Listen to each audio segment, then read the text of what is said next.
So in terms of the legal and regulatory framework, we've ensured that we do have a complete and robust framework that continues to guide the industry.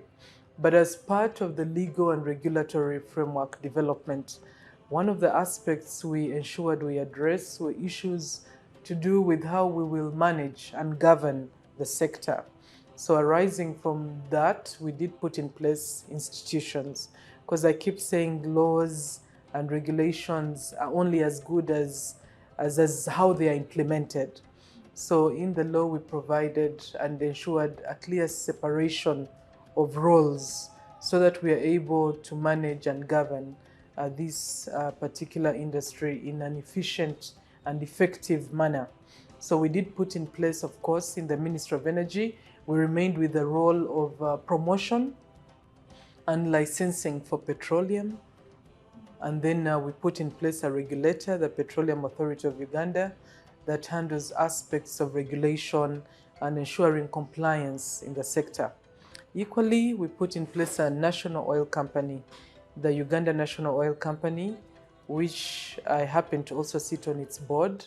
And that goes to hold the commercial interests of the country, what we call state participation in the oil and gas sector.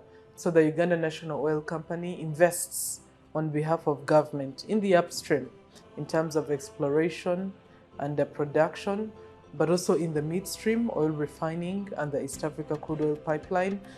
And they're also now in the downstream in terms of bulk trading of petroleum products. But beyond all of that, we are looking at an industry that will have a ripple effect in terms of the petrochemicals and other byproduct processing.